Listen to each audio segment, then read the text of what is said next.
Now y'all starting to realize what happens when you mess with innocent people. You know, I could be like rubbing in your face right now. I could be laughing at you, making jokes out of all this. But I don't feel right making fun of anyone or hurting anyone. I didn't unleash karma, dude. Stop making me the villain. I just showed you how to get through the shit that you put me through. And then you mocked me for it. But now you having to go through it yourself, and now you have to read my blueprint to get through it. So now you gotta have to study for it to get through this, though. Instead of just studying how to destroy me, study how to fucking evolve. And I could hate you for this, for all the things you done to me. I could have killed a lot of y'all. Well, what did I do instead? I fought a bully. I went to jail. I learned about forgiveness in jail. That I can forgive my enemies even when they hurt me. That I don't have to hold that resentment forever. That I don't have to be the same people they became because they're power hungry. They seek dominance through controlling other people, through manipulating people's emotions. That's why they can't feel any emotions of their own, because they're too busy manipulating other people's emotions. They practice being calm all the time, but while manipulating other people's emotions. But one thing they did to me that they couldn't manipulate me with was emotions. They didn't get reactions, but once I stopped giving reactions, started converting that into fuel, finally I started realizing that was my strength all along. That's why I thank all my haters, and I pray for them. Because if it weren't for them, I wouldn't be the person I am today. I thank you all you haters. I thank you, Craig. Thank you, Greg. Thank you, Dickie Moto. Thank you, well, there's too many people to name, dude.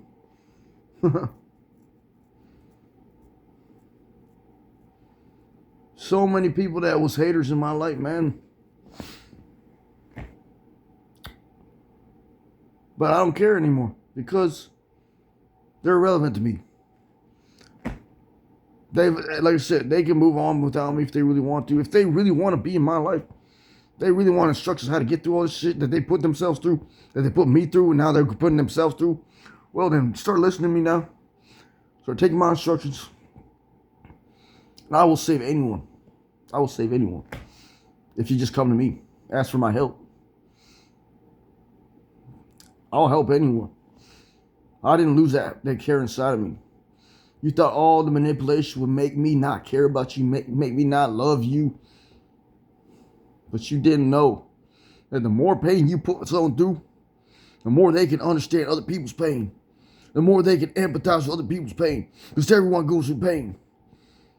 You may think that you're immune to pain, but you're not. Not even me. Even I feel pain. There's days I feel lonely as fuck. There's days I have to get myself out of that bed because no one else will. I have the choice, I have the decision. Do I give up today and regret tomorrow? Or do I get back up because I have no choice? I can't die. Have that mentality that you're not going to die. That no matter what life puts you through, you're not going to die. Because if you believe in God, you're immortal already. If you believe in me, you're immortal already. Because I will plant that seed in you. The seed of love. Love is the healing factor, the sixth dimension. You want the blueprints, I'll give it to you. You have to go through that pain first, though, to know what love is. You have to go to the fifth dimension, suffering's intent. To understand everyone's intention behind why they do certain things. And I've understood that. I understand why people do things to other people now. It's because they don't know how to deal with their suffering by themselves. So they put it on other people. Make other people solve their problems for them. They make people like me the problem. And then I solve all their problems for them. And now they realize I'm not the problem. I never was the problem. They was the problem I had to solve all the time. But even after that, I still feel bad for them. I still feel bad. I still feel pity. God told me not to feel pity, not to feel sympathy for them. But you know what? That's where mercy and love reign. Is in mercy and fucking sympathy. Having love for your enemy. Says that in the Bible.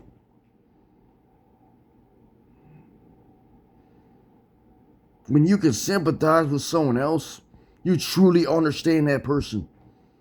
When you can feel their pain like I do, when you could cry tears for them, that's how you know they're going through pain. When they can cry tears, you know they're going through pain. When you mask it up with rage, you won't be able to tell that. You'll think that person's just crazy, just like you thought I was. But really, was I really crazy for resisting all your attacks, all the button pushing that you did? I call it button mashing because you did the same things over and over again to get reactions. But you know what? That's not how you beat an opponent. In Mortal Kombat, you don't do button mashing. You got to be unpredictable, and you tried all your attempts to be unpredictable on me. And every time I saw through that shit, I just saw, why are you even playing these manipulating games in the first place? I never played any manipulation games on you. You try to say I was a manipulator, I was a narcissist. Really? Who was the one always loving you, never forsaking you? Who was the one always being your friend, talking to all you women? I talked to all you women. You act like I didn't talk to you. You just didn't try to talk to me. I might have come off as like somebody who doesn't want to talk to a lot of people, but I at least try to talk to y'all women. I at least gave y'all chances, endless chances for some of y'all.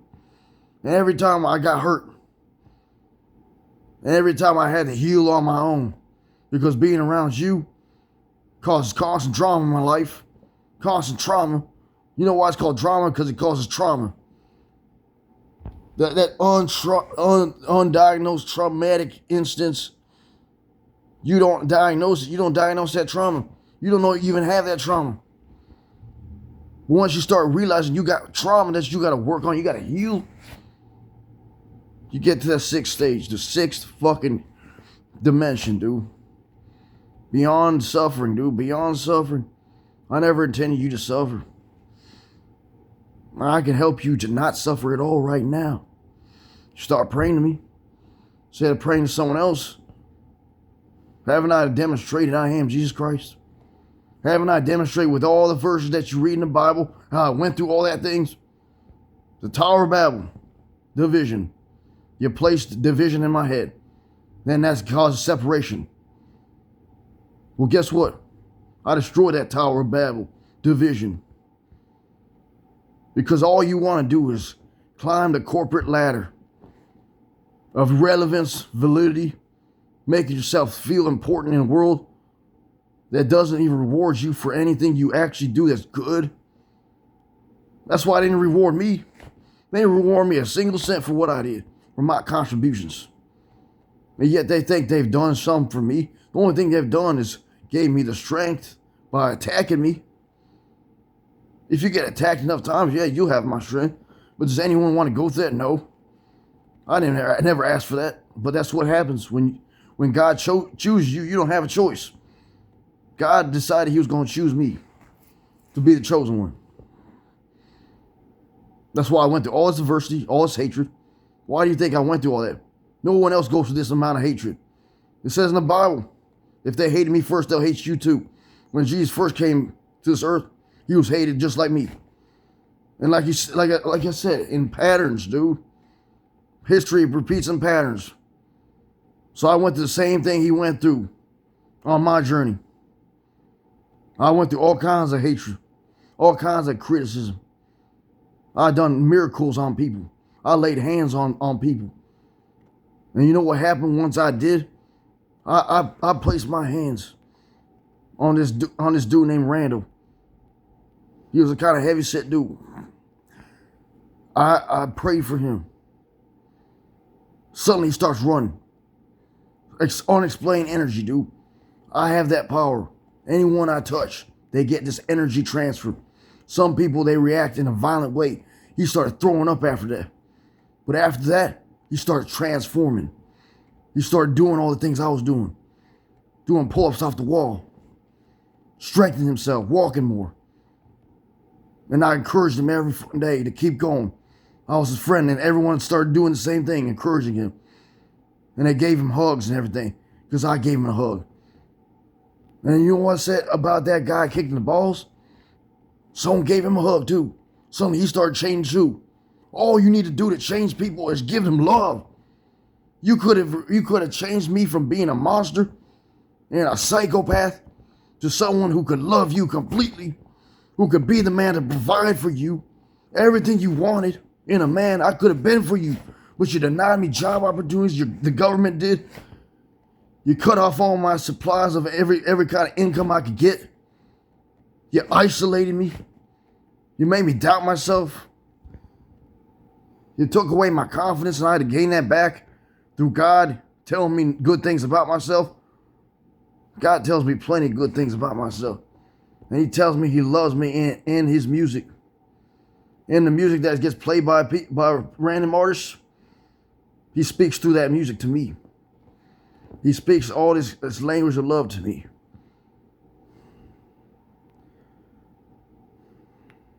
I don't just speak the language of suffering, I speak the language of love. Don't you know why Spanish sounds a lot like the language of suffering? The language of love, right? It's the same kind of concept, dude. It derives from the language of suffering. And deep down, I do respect Mexicans. They're hard workers. They sacrifice a lot for their families. I'm not racist. Not anymore. I tore down those walls of division a long time ago. Once I started realizing that all that shit's just division, man. There's only one race. Race of the chosen ones. That's the only race that matters. It doesn't matter whether you're black, white, or Mexican. It doesn't matter if you're Asian. I'll accept you the way you are. You don't have to follow me. I'm not some leader. I'm a fucking servant to the Lord, to God, the energy within me. I serve people. Lessons of humanity, of how you're supposed to treat people. You come as a servant, man. You give more than you take. That's how you receive blessings. Not the kind of form that comes in money, but in the kind of form that provides for you. Just having food on the table. Just having God by your side. Just having that strength. That undeniable strength that gets you up. That's abundance. Because you can give me all the money in the world. It wouldn't make me happy. But love is something that doesn't require money, dude. That requires patience. And I'm patient to wait for the person that's meant for me. I'm not going to rush it like I did on these other women. I don't have to force something that's meant for me. I don't have to try to make something happen if it's meant for me, dude. Because it'll just naturally happen. Because love doesn't come through force. Physics comes through force. I know about physics. So I know a lot about force. But the one thing I don't know how to make happen is love. I don't know how to make people love me. I know how to give love to other people. But I don't know how to get love myself. Because what I do is I push out that love to other people, but it never comes back to sender. It comes in the form of hatred. People don't want to receive that love, so they push it back at me. And it converts it back into this hatred, because that's all they know is hatred. But when they put hatred in me, it converts back into love. I'm never going to give you back those signals you put in me. That hatred fucking bullshit. That's why you called me a monster. Because I had not processed that properly. I had not processed my anger properly, and it came out in the form of hurting an innocent person. I never meant to punch that Mexican dude. But I had to stand up eventually, because he was part of that community of people that was making fun of me. But I didn't mean to attack him, though. He may have not been a part of it. He may have been the innocent one. But he happened to get involved. So either way, the fact that he was just in that time, it was in that timing, they had triggered me right at that time when I fought that Mexican dude. And I had to go through that lesson that not every war you need to fight. It may seem like the noble thing to stand up to a bully, and sometimes it is. But sometimes it just makes you have to pay for that. I had to go to prison for that because I had to fight that bully. But it did do a good thing and let people know that I can fight. But how many times do I gotta let people know that I can fight? I already fought plenty of people. I got plenty of evidence on my channel. When I had a YouTube channel called Push Up King, I literally had it on my channel. I had a fight documented on my channel. One of their best fighters, they sent after me. He had told me all about how he did all this boxing shit. I beat him in just a couple punches, man. He couldn't even swing on me, dog. He couldn't swing one punch on me. And that was enough proof for y'all. And so I had to keep giving y'all proof. And that's why I had to go to prison, because of y'all. Because y'all wanted so much proof that I could fight. I didn't want to prove nothing to y'all. I already know who I am. Why'd I gotta prove everything to you? What is it going to do to prove anything to you? You're not going to give me anything I want. You're not going to give me money for any of the things I do. So why the fuck do I need to prove anything to y'all? I don't do any of this shit to prove anything to y'all. I do this shit to inspire y'all. That's the difference. When I get on this camera, when I talk, when I do all this fucking exercise shit,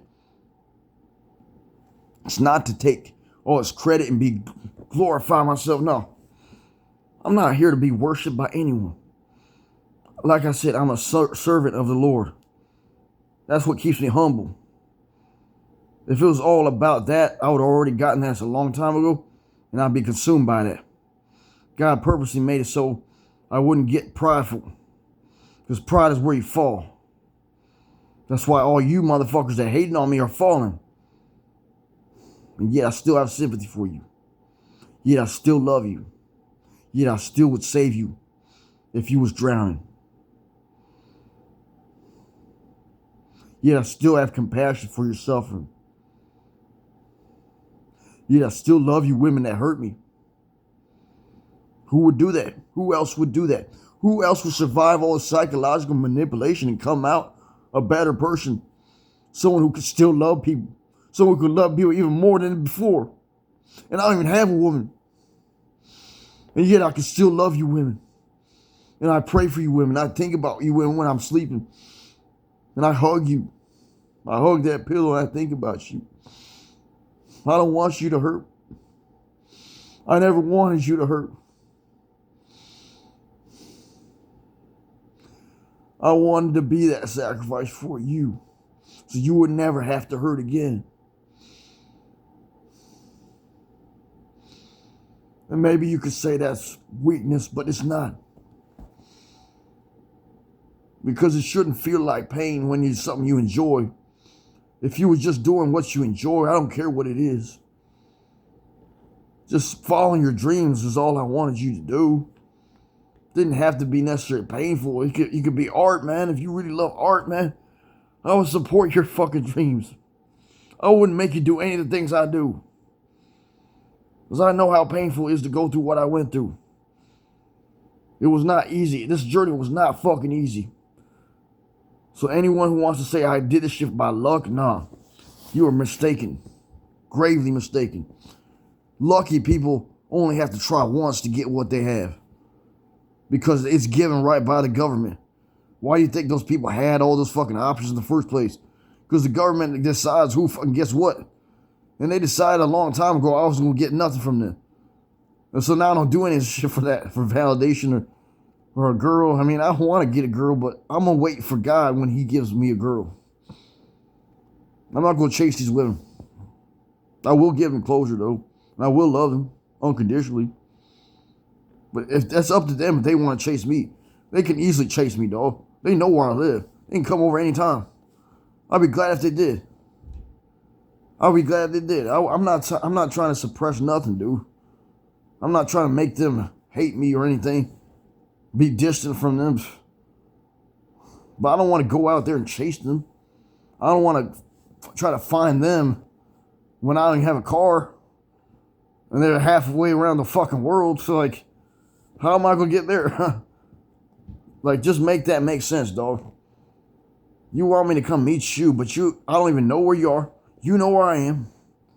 You could easily come to me any time. But you don't, and yet you hate me for it. What did I do to you? I never denied any of you women. You're the ones denying me all the time. Every single time I asked you if I could go out with you, like I wanted to be more than just friends. You always say, no, I just want to be only friends. Or you didn't even want to be friends in some cases. Some of you didn't even give me one chance to even talk to you, and you act like I was hurting you. You act like I was a manipulator. That I was pulling unseen strings. The only strings I was pulling is my fucking own strings. Making myself do the dances to your fucking choreographed songs to make you feel happy that I was having a breakdown. Because it made you so happy when I had a breakdown. Multiple breakdowns. But it also made me happy too because I was making other people happy. See, I do this all for you. I do this all to make you happy, to give you entertainment. Free entertainment that I don't get paid nothing for. Don't you think I would want to get paid for some of this? Get some kind of reward, you know? But all I ask from God now, not money, just a girl. And if he gives me money, then I'm giving it all to her. She can have all that money. I don't need that money except for hash. And I only need a little bit of hash anyways. It's more about making her happy. That's what makes me happy. If I can make a girl happy, that will make me so happy. You know, and then I can actually smile and laugh again because I have a reason to smile and laugh.